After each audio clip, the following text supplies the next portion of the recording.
Hey everyone, we are going to be doing contouring. So everyone has different preference as far as contouring with powders or creams. Most videos you see do use creams.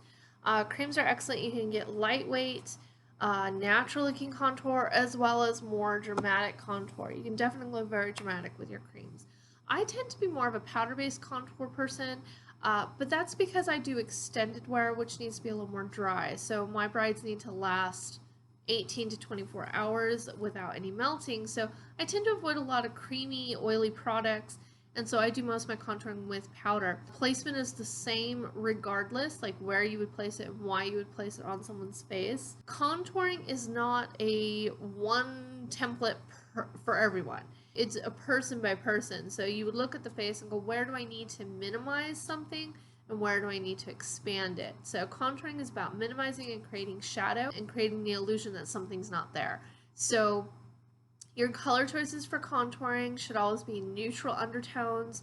A taupish, almost grayish undertone brown works best for your contouring because it's simulating an actual shadow. Because shadows don't have a yellow undertone or a real blue undertone, they just have a more grayish, taupish undertone. And so that's what you're trying to do is say, hey, look, this is a shadow. This is not really there.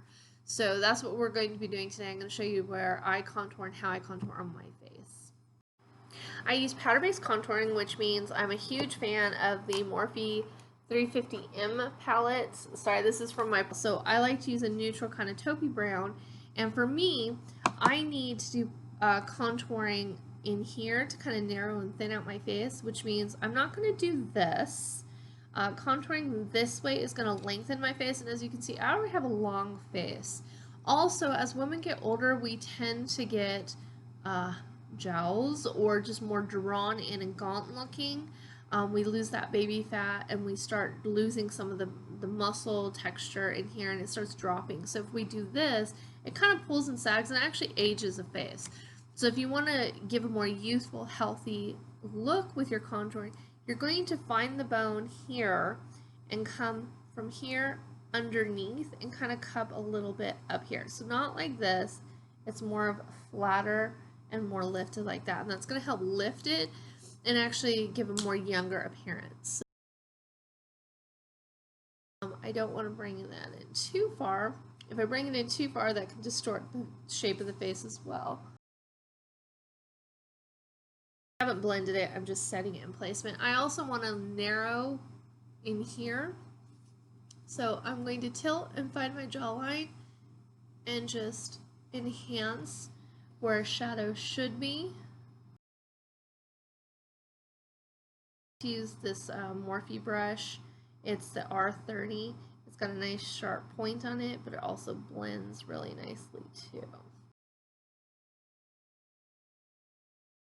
And with contour, you can build up a little bit at a time and just keep adding more until you get the effect that you're going for. With me, it's just about narrowing my features because I'm heavier set, and also I'm starting to get old lady droop right here. So I am doing that. And I also have a long face, so I like to shorten up my face by giving a little more jaw contouring as well. Looks out enough, so I don't really need to enhance my chin because I already have a pointy chin. My nose is already narrow enough, so I don't need to do that. So mainly, most contouring for me is going to be in here and here. I can also lengthen my neck a little bit if I want. And then if I didn't have bangs, I'd be doing contouring on my forehead because I have a high square forehead. And I'll show you contouring on that in a minute. So I've contoured here and here, and this is natural contouring. I'm not trying to do extreme, crazy. It's just a little bit for natural, everyday wear. So it's not really heavy or really, really dark. It's just creating a little bit of an effect to where I look naturally a little more contoured. But I don't really want people, up close and personal to be walking up and going, hey, what's on your face? Or, that's a lot of makeup. So for my forehead, I have a very square forehead, so I am adding some contouring right in here. I'm going to blend that out.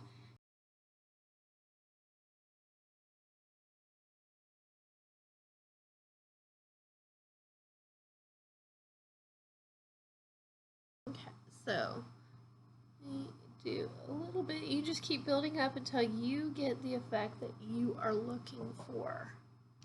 And that is basic natural contouring.